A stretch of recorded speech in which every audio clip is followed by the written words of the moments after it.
छोटी छोटी गलतियां होती भी रहती हैं। சின்ன சின்ன தவறுகள் என்றது ஆயிட்டே தான் இருக்குது. जो बाप के प्यार की लगन में அது எப்படின்னா அப்பாவினோட அன்புல मगन नहीं होने देती, அது மூழ்க விடுறது இல்ல. அப்பாவோட அன்புல அது மூழ்கிறதுக்காக விடுறது இல்ல. दूसरों को भी डिस्टर्ब करती है और अपने को भी மற்றவங்கள கூடயும் டிஸ்டர்ப் பண்றாங்க, பிறகு தன்னை கூடயும் डिस्टर्ब करती है। டிஸ்டர்ப் செய்றாங்க. इसका कारण क्या है? இதுக்கு காரணம் என்ன இருக்குது? और कारण कौन बनते हैं? பிறகு காரணம் யாராகிறாங்க? कारण है ज्ञान की कमी और पहचान की कमी। காரணமா இருக்குது ஞானத்தினோட குறைவு, பிறகு அறிமுகத்தினோட குறைவு. जिन्होंने बाप को யாரு அப்பாவை और बाप के श्रेष्ठतानी को नहीं पहचाना होगा, பிறகு அப்பாவினோட உயர்ந்த வேலை என்ன இருக்குதோ அதை பற்றி தெரிஞ்சுக்காம இருக்காங்க. ज्ञान की गुलियात की गुलियता को नहीं समझा होगा। ஞானத்தினோட ரொம்ப ஆழத்திலும் ஆழமான அந்த ஒரு டீப்னஸ் என்றது தெரிஞ்சுக்கலையோ वही आत्मा इस तरह की बिंब पैदा करे। அந்த ஆத்மாக்கள் தான் இப்படிப்பட்ட தடைகளை ஏற்படுத்துவாங்க. और इन ऐसी आत्माओं को பிறகு இப்படிப்பட்ட ஆத்மாக்களை मधुबन के वातावरण में प्रवेश दिलाने के जो निमित्त बनते हैं, மதுபன்னத்தினோட வாத்தாவரணத்துல வர்றதுக்காக யாரு நிமித்தம் ஆகுறாங்களோ, लेकर அப்படின்னா அழிச்சிட்டு வர்றதுக்காக யாரு நிமித்தம் ஆகுறாங்களோ के आते हैं, அழிச்சிட்டு வராங்க. लेकर ही नहीं आते हैं, सरेंडर भी कराए जाते हैं। வெறும் அழிச்சிட்டு மட்டும் வர்றதில்ல, சரண்டர் கூடயும் பண்ண வைக்கிறாங்க. उनके ऊपर भी उसका असर पड़ेगा। அவங்க மேல கூடயும் அதனோட பிரபாவம் என்றது ஏற்படும். क्या कहा? என்ன சொல்லப்பட்டது? बाबा ने क्या कहा? இந்த ஒரு இதுக்கு ரிலேட்டட் ஆயிருக்கக்கூடிய பேச்ச பாபா என்ன சொல்லிருக்காங்க? मधुबन में बाप के सामने अगर कोई மதுபனத்துல அப்பாக்கு முன்னாடி ஒருவேளை भिखारी को ले आवेंगे, விகாரிகளை அழிச்சிட்டு வந்தீங்கன்னா, कोई भी विकार क्यों हो, இப்போ எந்த விகாரம் வேணாலும் இருக்கலாம், हाथी का विकार, ரொம்ப அத்தியான விகாரம், ரொம்ப அதிகம் விகாரம் இருக்கும் இல்லையா, तो क्या मिलेगा? எக்ஸ்ட்ரீமாக இருக்கக்கூடிய விகாரம். அப்போ அவங்க என்ன ஆகுவாங்க? ऐसी बुद्धि हो जाएंगे। எப்படிப்பட்ட புத்தி இருக்கக்கூடியவங்களா ஆயிடுவாங்க? अहिल्या का क्या गायन है? அஹில்யாக்காக என்ன காயனம் மகிமை இருக்கு? पत्थर बुद्धि बन गई। கல்லு புத்தி ஆயிட்டாங்க. जो आत्मा ऐसे सिद्ध वातावरण में रहकर के भिन्न बनने का कारण बनती है, அதாவது எந்த ஆத்மாக்கள் இப்படிப்பட்ட சிறந்த வாத்தாவரணத்துல இருந்து தடை போடுறதுக்காக நிமித்தம் ஆகுறாங்க, वाइब्रेशन बिगाड़ने का कारण बनती है, வைப்ரேஷன்ஸ கெடுக்கிறதுக்காக காரணம் ஆகுறாங்க, उनका तो दुर्भाग्य है ही। அவங்களோடது பாக்கியம் கெட்டு போயேதான் இருக்குது. लेकिन जो लाने की निमित्त बनती है उनके ऊपर ये आधा हिस्सा पहुंच जाता है। ஆனா யாரு அழிச்சிட்டு வராங்களோ அவங்க மேல கூடயும் பாதி பங்கென்றது போயிடுது. वो तो पाप का है। அந்த பாவத்தினோடது. इसलिए ये विशेष कान खोल करके सुन लेना चाहिए। அதனாலதான் இது விசேஷமாக காத ஓபன் பண்ணி கேட்டுக்கணும். कि जो அதாவது நல்லபடியாக கேளுங்க. परमिशन देते हैं या जो पार्टी बनाकर लाते हैं, யாரு பர்மிஷன் கொடுக்கறாங்க இல்லன்னா யாரு பார்ட்டிய அழிச்சிட்டு வராங்க, वो बहुत सोच समझ करके அவங்க ரொம்ப யோசிச்சு मान के புரிஞ்சுக்கிட்டு அவங்கள அதாவது எடை போட்டு देखभाल करके आत्माओं को लाया करें। அவங்கள பார்த்து ஆத்மாக்களை அழிச்சிட்டு வரணும். आज की झूठी दुनिया में झूठे एफिडेविट तो बहुत से बन जाते हैं। இன்றைய பொய்யான உலகத்துல பொய்யான அஃபிடேவிட்ஸ் நிறைய தயாராயிடுது.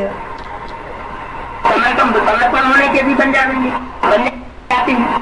சரண்டர் ஆகிறதுக்கானது கூடயும் அந்த அஃபிடேவிட்ஸ் பொய்யானது தயாராயிடுது. वो कोई बड़ी बात नहीं है, அது ஒன்றும் பெரிய விஷயம் இல்லை. लेकिन अंदर से ये परखना चाहिए ஆனா உள்ளிருந்து இந்த விஷயத்தை கண்டறியணும். कि ये फूल बाबा के सामने ले जाने योग्य है। இந்த பூ பாபாக்கு முன்னாடி இவங்களை அழிச்சிட்டு போகிறதுக்காக இவங்க தகுதியோடையவங்க ஆயிருக்காங்களா? चलो बाबा ने मुरली में कहा शंकर जी के शिव जी के मंदिर में, சரி பாபா சொல்லியிருக்காங்க சங்கர்ஜி சிவ்ஜியினோட கோயில்ல हाथ धतूरे भी अर्पण हो जाते। இந்த எருக்கம் பூ ஊமற்றம் பூ எல்லாமே அர்ப்பணம் ஆயிடுறாங்க. वो तो ठीक है, அது சரிதான். हाथ धतूरे जैसी आत्माएं இந்த எருக்கம் பூ பிறகு ஊமற்றும் பூ அப்படிப்பட்ட ஆத்மாக்கள் अर्पण हो जाती हैं, उनका भी कल्याण हो जाता है। அவங்களும் அர்ப்பணம் ஆயிடுறாங்க, அவங்களது கூடயும் நன்மைன்றது அவங்களுக்கு ஏற்படுது. रंग से कुछ न कुछ சாங்கத்தினோட சாயம் மூலமாக கொஞ்சம் நஞ்சம் प्राप्ति कर लेती है। பிராப்தியை எடுத்துக்கிறாங்க. वो तो ठीक है, அது சரிதான். लेकिन जो गुलाब के फूल अर्पण करते हैं मेहनत करके, ஆனா யாரு இந்த தாமரைப்பூவை இந்த தாமரைப்பூ இல்ல இந்த ரோசா பூ இருக்கு இல்லையா அதை அர்ப்பணம் செய்யறாங்க, அதாவது உழைச்சு और जो गंदी जगह में गंदे स्थानों से या कहीं से भी उठाएंगे, பிறகு இன்னொன்னு என்னன்னா அழுக்கான இடத்துல இல்லைன்னா எங்க இருந்தாவது எடுத்துக்கிட்டு வந்து धतूरे जैसे फूलों को ले आते हैं। பிறகு எருக்கம் பூ ஊமற்றம் பூ அப்படிப்பட்ட ஆத்மாக்களை அர்ப்பணம் செஞ்சிடுறாங்க. बनाए नहीं, धोए नहीं और अर्पण कर गए और चले गए।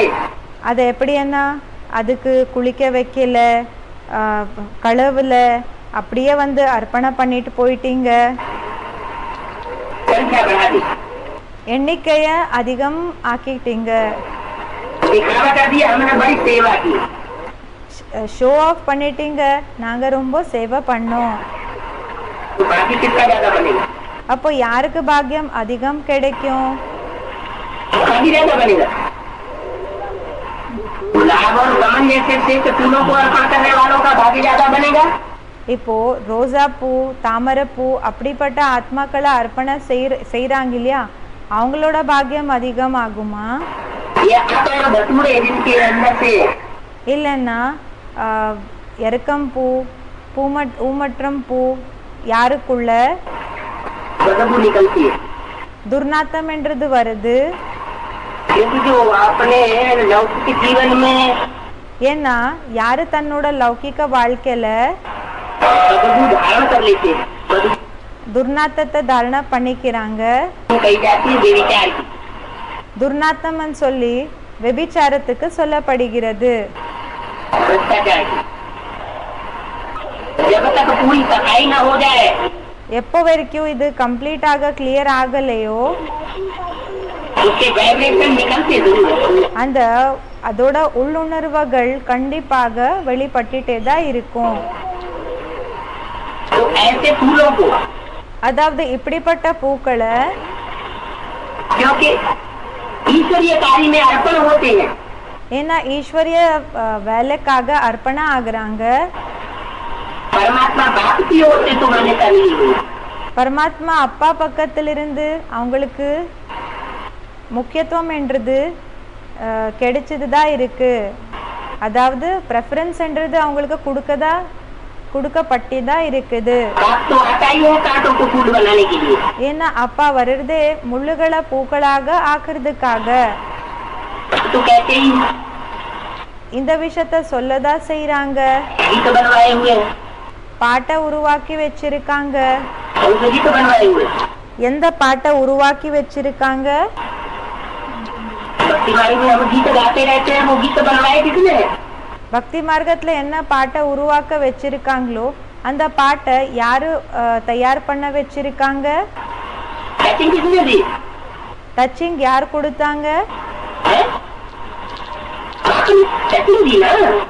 அப்பா டச்சிங் கொடுத்திருக்காங்க இல்லையா? भक्ति मार्ग में जो भी गीत बनाए गए हैं பக்தி மார்க்கத்துல ஏதெல்லாம் பாட்டுகள் உருவாக்கி இருக்காங்க वो टचिंग भी तो बाप ने दी ना. ड्रामा प्लान अनुसार. டிராமா பிளான் அனுசாரமாக அதுக்கு டச்சிங் கூடயும் அப்பா கொடுத்திருக்காங்க இல்லையா? मिले ना फूल तो कांटों से दोस्ती कर ली.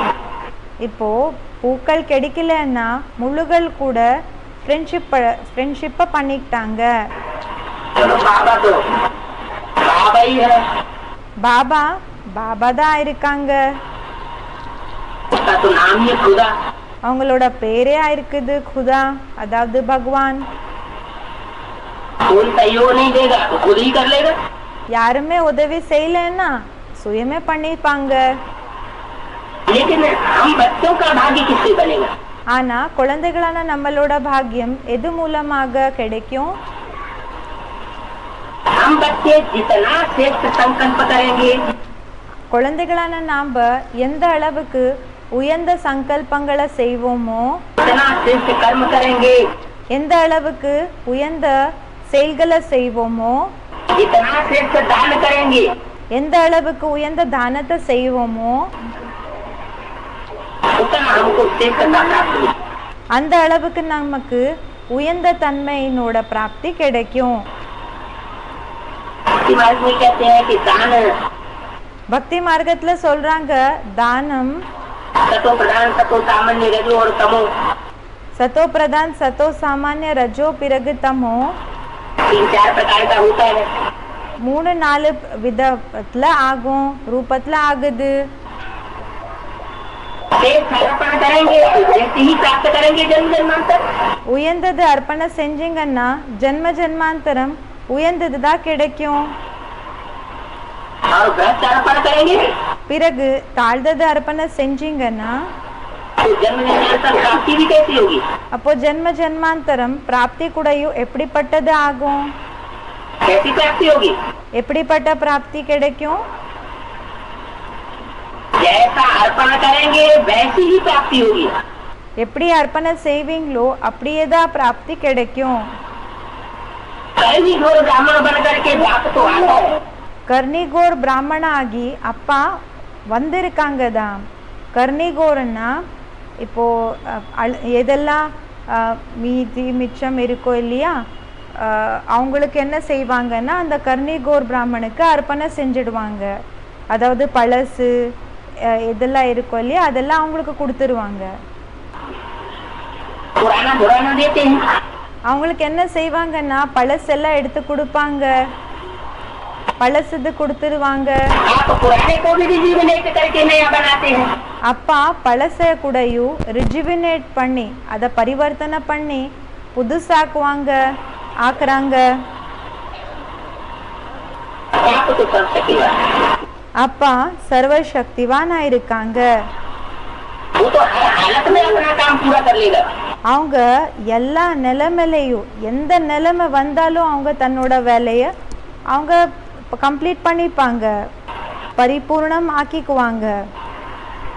लेकिन बच्चों की भावना के ऊपर सारा मदार चला जाता है. ஆனா குழந்தைகளோட பாவனை மேல எல்லா ஆதாரம் போயிடுது. प्रधान विश्व रची राखा. भाव प्रधान विश्व रची राखा. भक्ति मार्ग में भी कहते हैं. பக்தி மார்க்கத்துல கூடயும் சொல்றாங்க. அதாவது எப்படிப்பட்ட பாவனை இருக்குமோ அதனோட ஆதாரப்படி அந்த சிருஷ்டி என்றது அவங்களது தயாராகும். ऐसे भी कहा जाता है भाव के भूखे हैं भगवान. இப்படியும் சொல்லப்படுகிறது பாவனைக்காக பாவனைக்காக பசியாக இருக்குது பகவானுக்கு. भावना नहीं तो कुछ भी नहीं। பாவனை இல்லைன்னா எதுவுமே இல்லை. बात है कि हम बच्चों को कदम कदम पर इस बात का ध्यान रखना है। குழந்தைகளான நமக்கு ஒவ்வொரு அடிக்கு கூடயும் இந்த விஷயத்தை பற்றி கவனத்தை வச்சுக்கணும். आबू अब्बा का जो घर है, அதாவது ஆபு அப்பாவினோட வீடு என்ன இருக்குதோ அத उसके वाइब्रेशन पवित्र बनाने में அதோட வைப்ரேஷன்ஸை பவித்திரமாக ஆக்குறதுல हम कोई कोर कसर नहीं रखें। நம்ம எந்த விதமான குறைய கூடயும் பண்ணக்கூடாது.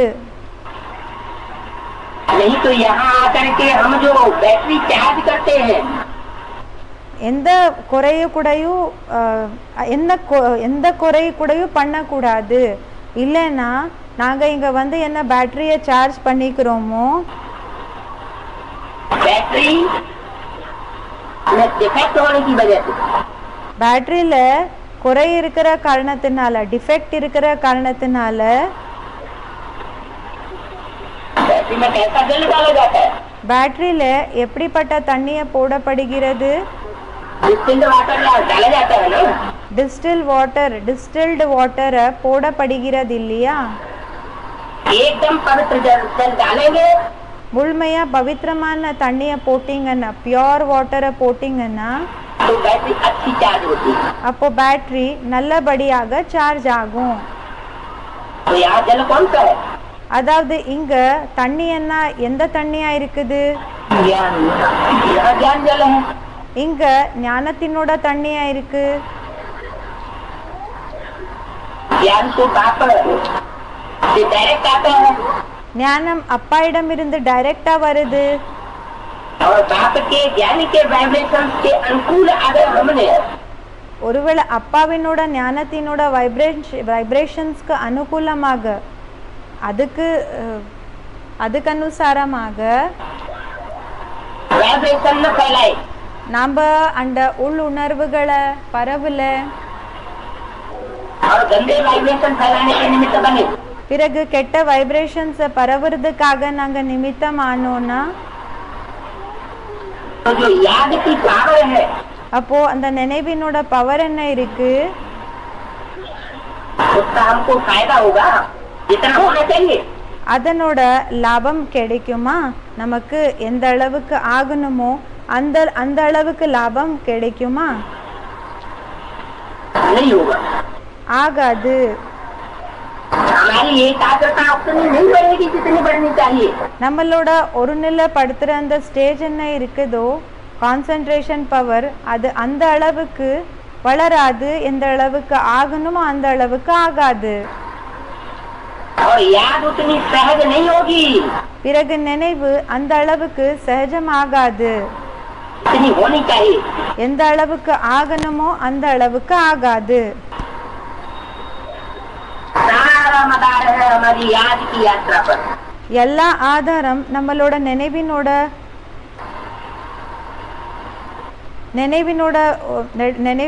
மேல இருக்கு.